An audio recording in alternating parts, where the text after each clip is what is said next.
آپ کے چچا ابو لہب کو آپ سے اس حد تک کدورت اور عداوت ہو گئی تھی کہ ہر جگہ آپ کے پیچھے پیچھے جاتا، اور جب بھی آپ کسی سے مخاطب ہوتے تو شور مچا دیتا، غلط ملط باتیں کر کے اس شخص کو بات سننے سے روک دیتا۔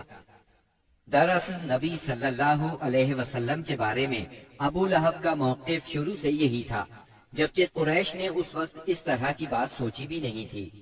حج کے دنوں میں بھی ابو لہب نبی کریم صلی اللہ علیہ وسلم کو جھٹلانے کے لیے بازاروں اور اجتماعات میں آپ کے پیچھے لگا رہتا تھا۔ طارق بن عبداللہ محاربی کی روایت سے معلوم ہوتا ہے کہ یہ شخص صرف زبان سے جھٹلانے ہی پر اکتفا نہیں کرتا تھا بلکہ پتھر بھی مارتا تھا۔ ان پتھروں سے آپ کی ایڑیاں خون آلود ہو جاتی تھیں۔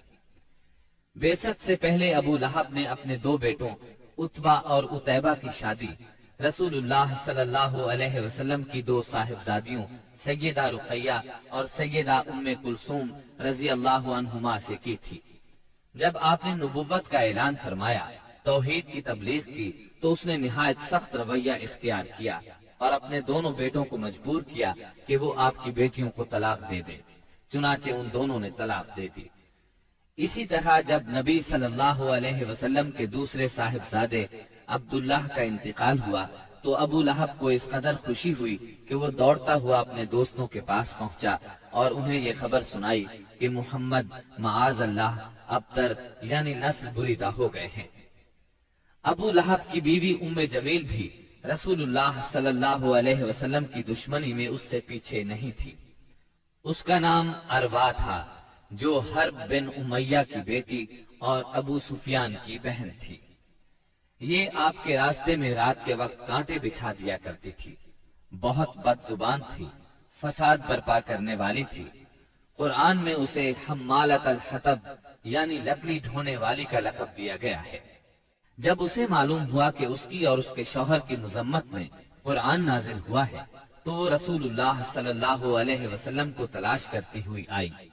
آپ خانہ کعبہ کے پاس مسجد حرام میں تشریف فرما تھے۔ سیدنا ابو بکر صدیق رضی اللہ عنہ بھی ساتھ تھے۔ اس کی مٹھی میں پتھر تھے۔ آپ کے سامنے آ کھڑی ہوئی تو اللہ تعالیٰ نے اس کی نگاہ پکڑ لی اور وہ رسول اللہ صلی اللہ علیہ وسلم کو نہ دیکھ سکی۔ البتہ ابو بکر صدیق اسے نظر آ رہے تھے۔ اس نے پوچھا، ابو بکر تمہارا ساتھی کہاں ہے؟ مجھے معلوم ہوا ہے کہ وہ میری حجب کرتا ہے۔ اللہ کی قسم اگر میں اس تک پہنچ گئی تو یہ پتھر اس کے منہ پر ماروں گی۔ دیکھو اللہ کی قسم میں بھی شاعرہ ہوں۔ یہ کہہ کر اس نے شعر پڑھا، ہم نے مزمم کی نافرمانی کی، اس کے امر کو تسلیم نہ کیا اور اس کے دین کو نفرت اور حقارت سے چھوڑ دیا۔ اس کے بعد وہ واپس چلی گئی۔ سیدنا ابو بکر صدیق رضی اللہ عنہ نے عرض کیا، اے اللہ کے رسول، کیا اس نے آپ کو دیکھا نہیں؟ آپ نے فرمایا، نہیں، اس نے مجھے نہیں دیکھا، اللہ نے اس کی نگاہ پکڑ لی تھی۔ بہرحال نبی صلی اللہ علیہ وسلم اپنی تبلیغ میں لگے رہے، مجمعوں اور محفلوں میں پہنچ کر اسلام کا پیغام دیتے رہے۔ آپ کتاب اللہ کی آیات پڑھتے اور سابقہ رسولوں نے جو پیغام دیا تھا وہی پیغام لوگوں کو سناتے۔ آپ فرماتے، اے میری قوم کے لوگوں، اللہ کی عبادت کرو، اس کے سوا تمہارا کوئی معبود نہیں۔ اس کے ساتھ ہی آپ نے لوگوں کے سامنے کھلم کھلا اللہ کی عبادت شروع کر دی۔ چنانچہ آپ دن دہاڑے سارے لوگوں کے سامنے کعبہ کے صحن میں نماز پڑھتے۔ آپ کی تبلیغ آہستہ آہستہ کامیاب ہوتی چلی گئی۔ قریش اس پوری صورتحال کو تشویش کی نظر سے دیکھ رہے تھے۔ ابھی تھوڑا عرصہ گزرا تھا کہ حج کا موسم آ گیا۔ کفار حاجیوں کے سلسلے میں پریشان ہو گئے۔ چنانچہ ان کی ایک جماعت ولید بن مغیرہ کے پاس آئی۔ یہ ان میں عمر رسیدہ اور مرتبے والا آدمی تھا۔ اس نے کہا، دیکھو حج کا موسم آ گیا ہے، اب ہر طرف سے لوگ تمہارے پاس آئیں گے اور وہ ان صاحب کا معاملہ سن ہی چکے ہیں، لہٰذا کوئی ایک رائے طے کر لو اور مختلف باتیں نہ کہنا، ورنہ ایک دوسرے کو جھٹلا بیٹھو گے۔ لوگوں نے کہا، تب پھر آپ ہی بتائیں ہمیں کیا کرنا چاہیے، کیا کہنا چاہیے؟ اس نے کہا، نہیں بلکہ تم کہو میں سنوں گا۔ لوگوں نے کہا اچھا تو ہم ان سے کہیں گے یہ کاہن ہے۔ یہ سن کر ولید بن مغیرہ نے جواب دیا وہ کاہن نہیں ہے، ہم نے کاہنوں کو دیکھا ہے، اس میں نہ ان جیسی گنگناہٹ ہے نہ تک بندی۔ تب ان لوگوں نے کہا ہم کہیں گے وہ پاگل ہے۔ ولید بن مغیرہ نے جواب دیا وہ پاگل بھی نہیں ہے، ہم لوگ پاگل پن کو بھی پہچانتے ہیں، اس میں نہ پاگلوں کسی گھٹن ہے، نہ الٹی سیدھی حرکتیں، نہ بہکی بہکی باتیں۔ لوگوں نے کہا تب پھر ہم کہیں گے وہ شاعر ہے۔ ولید بن مغیرہ بولا وہ شاعر بھی نہیں ہے، ہمیں شعر و شاعری کی تمام قسمیں معلوم ہیں، وہ شاعر نہیں ہے۔ وہ بولے اچھا تو ہم کہیں گے وہ جادوگر ہے۔ ولید بن مغیرہ نے کہا وہ جادوگر بھی نہیں ہے، ہم نے جادو اور جادوگر سب دیکھے ہیں، اس میں ان جیسی جھاڑ پھونک ہے نہ گرہ بندی۔ انہوں نے کہا تب پھر آخر ہم ان سے کیا کہیں، کیا بتائیں، یہ کون ہے کیا ہے؟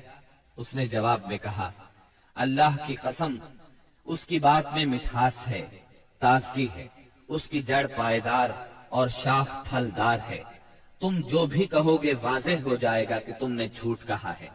ویسے زیادہ مناسب یہی ہے کہ تم کہہ دو وہ جادوگر ہے اور اس کی باتوں میں جادو ہے، وہ اس کے ذریعے سے باپ بیٹے میں، بھائی بھائی میں، میاں بیوی میں، آدمی اور اس کے خاندان میں لڑائی کروا دیتا ہے، پھوٹ ڈلوا دیتا ہے۔ چنانچہ یہ بات طے کر کے وہ لوگ وہاں سے اٹھے۔ اب انہوں نے حج کے لیے آنے والوں کی راہوں میں بیٹھنا شروع کیا۔ اب جو بھی ان کے پاس سے گزرتا اسے آپ کے بارے میں بتاتے، انہیں ڈراتے اور کہتے کہ تم لوگ اس شخص کے جال میں نہ آ جانا۔ نتیجہ یہ ہوا کہ لوگوں نے آپ کو دیکھنے اور آپ کی باتیں سننے سے پہلے ہی بچ کر رہنے کی ٹھان لی۔ اس کے بعد جب حج کے دن آ گئے تب نبی اکرم صلی اللہ علیہ وسلم نے حاجیوں کے مجمعوں میں اور ان کے ڈیروں پر جانا شروع کر دیا، جا کر انہیں اسلام کی طرف بلانا شروع کیا۔ آپ فرماتے لوگو لا الہ الا اللہ کہو، کامیاب ہو جاؤ گے۔ ادھر ابو لہب کا یہ حال تھا کہ وہ آپ کے پیچھے پیچھے لگا رہتا، آپ کو جھٹلاتا جاتا، تکلیف بھی پہنچاتا۔ اس طرح جب اس حج سے حاجی واپس لوٹے تو پورے عرب میں نبی صلی اللہ علیہ وسلم کا چرچا ہو گیا۔ قرآن مجید کی سورہ المدثر کی آیات 11 تا 26 میں اس واقعے کی طرف نشاندہی کی گئی ہے۔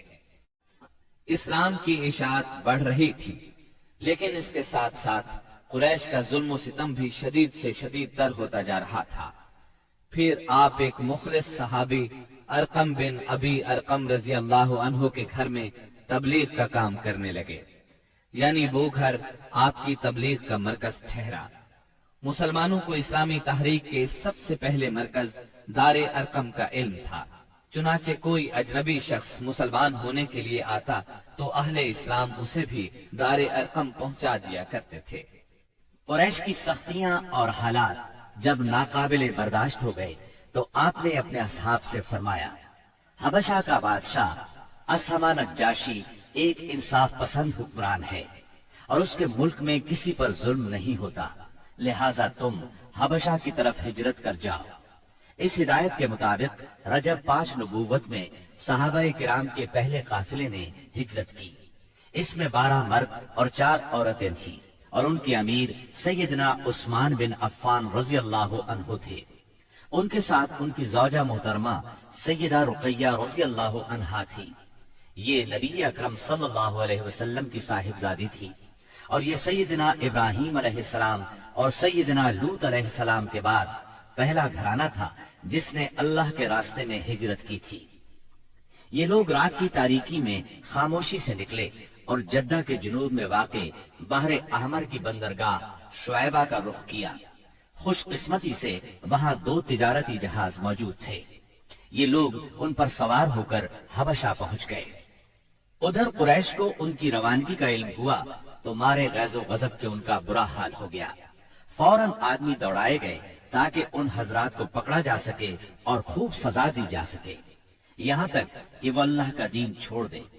لیکن ان کے ساحل تک پہنچنے سے پہلے مسلمان سمندر میں دور جا چکے تھے، لہٰذا یہ لوگ ساحل سے نامراد واپس آ گئے۔